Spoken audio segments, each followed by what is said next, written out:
We're seeing right now that just a few spotty showers, especially on the northeastern Oklahoma side of things, and they'll continue to kind of track off to the north and to the east. But it's this initial line that eventually, once we get later into the morning hours, about 9-10 a.m., we'll start to see it start to flare up, then eventually track farther southeast. Looking at a little bit better of a big picture, as you can see, obviously right here in the Fort Smith Fayetteville area, we're seeing that cold front right off to the northwest, and behind that cold front is much cooler and drier air, but we're seeing a ton of moisture getting pulled in, so it's a clash of two very different air masses. You see behind it, temperatures are in the 40s there in Denver and Sioux Falls, low 50s there in the Twin Cities. So once this does move through, we're going to see 40s as early as tomorrow morning, especially in northwest Arkansas. You combine that with the fact that we have a ton of moisture to work with, especially for October. We're in the low to mid 60s for the most part for those dew points, and they could get close to 70 later today. So when you have very warm and moist air clashing and colliding with dry and much cooler air, you get massive lift. That cold air displaces that warm air, and you have the potential of severe weather. So level 2 out of 5 risk remains in place for the entire 5 News coverage area. And 10 a.m. is the earliest, especially on our northwestern edge, especially in Benton County. 4 o'clock is on our far eastern edge. So we shaved it off an hour. I think the main time frame, though, overall is going to be noon to 4. 10 a.m. just covers for a few spotty cells that develop early. We could see possibly hail up to ping pong ball size there, 60 to 70 mile per hour winds, and that tornado chance, it's low, but it's not zero. And you saw maybe earlier the yellow kind of area wide. We'll talk a little bit more about the tornado risk here in a little bit, but what you are going to notice here for the timing here on Futurecast, and a few spotty showers starting to develop this morning.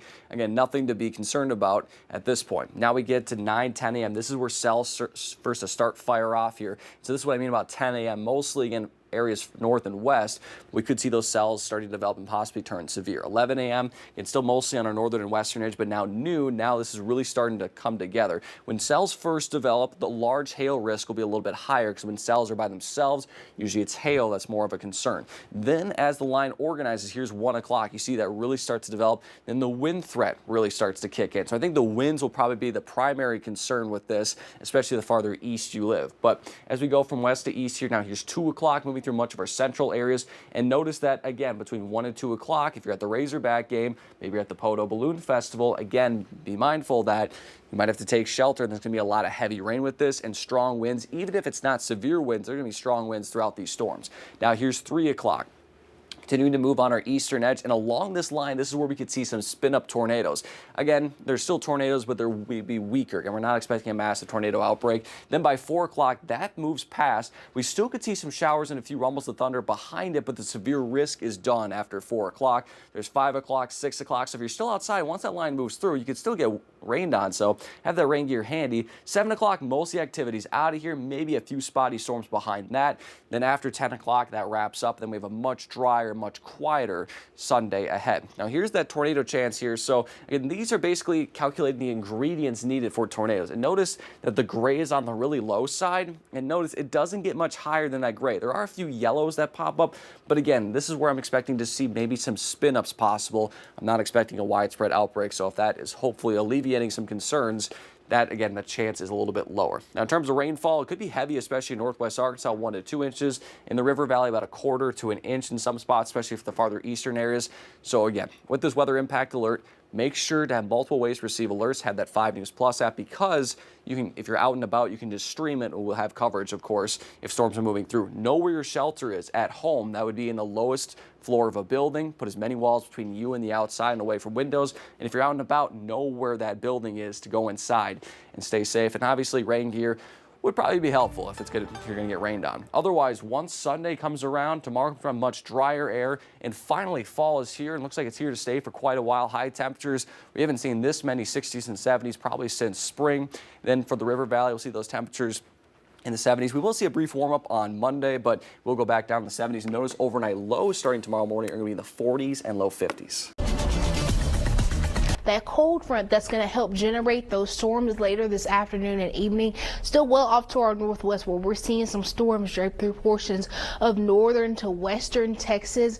Otherwise, a few showers in northwest Arkansas this morning, and just a mix of clouds and sun in central Arkansas. Now, we've issued that THV 11 weather impact alert because we do have the potential of those strong to severe storms this afternoon and evening. Things like the fair, it's the final weekend of the fair, or that Arkansas Arkansas Razorback game will likely be impacted by this. Make sure though as well, if you have any outdoor Halloween decorations, those are secure before we see the storms rolling through, because we'll likely see some damaging wind gusts 60 miles an hour or greater across the state with that line of storms. Now, when you have that line of storms moving through, it's not unlikely that we'll see an embedded brief spin up tornado, but that risk is fairly low, about a 5% chance across the state. There is the risk there of some quarter size up to golf ball size hail. That's a low risk, with the greatest risk across northwest, west central Arkansas and into the Arkansas River Valley. The closer you get to central Arkansas and southeastern Arkansas, the lower the threat is. Now, those two high resolution models are starting to agree a bit more with the timing over the past couple days. One has been moving a bit faster than the other, but today they're on the same page. At about 1 o'clock, we'll start to see some storms impacting the Fayetteville region and northwest Arkansas region, and by 5 o'clock, central Arkansas will start to get in on some of the action. So for the sake of this presentation, let's use the HER model. That was the one you saw to the right hand side. As we continue through the morning, we've got that southerly flow ahead of that cold front, and by this afternoon we're starting to see again some of those storms impacting northwest Arkansas. That starts to move into the Arkansas River Valley by afternoon, and through the evening that's impacting central Arkansas. By the time you're looking to check in again with us tonight at 10, likely that the strongest storms already east of the Mississippi, but some of southeastern Arkansas could still be seeing some showers and thunderstorms overnight into Sunday. Though all of that moves out of the state, and high pressure will move in on Sunday to give us more sunshine and quieter conditions, not just through the conclusion of the weekend, but the start of the week. With that southerly flow today, we'll likely get up to the 80s behind that cold front, more of the lower 70s tomorrow, and we'll briefly rebound near that 80-degree mark on Monday ahead of another cold front, which will be a dry front. That front just helping reinforce those temperatures in the 70s through the rest of the week, and the next chance of rain will be later on at the end of the week. So again, if you're looking to head to the fair today, you got a good chunk of time at opening to about 2 o'clock with things fairly quiet, cloud cover increasing during that time frame, and then about 3 o'clock to 4 o'clock, that's when we start to see more of those storms closer to the capital city. Continue to see stormy conditions through about closing time of the fair. So today, probably not as optimal as tomorrow, but you do have some time today to head to the fair. Again, make sure those Halloween decorations are secure, and you have multiple ways to receive warnings. We'll be streaming on THV 11 Plus throughout the day today, but if you're not going to be at home, the THV 11 mobile app is a great resource, because anytime a watch or warning is issued, you'll get a push alert to your phone about it. Again, behind that cold front today, we'll see some lower 70s tomorrow.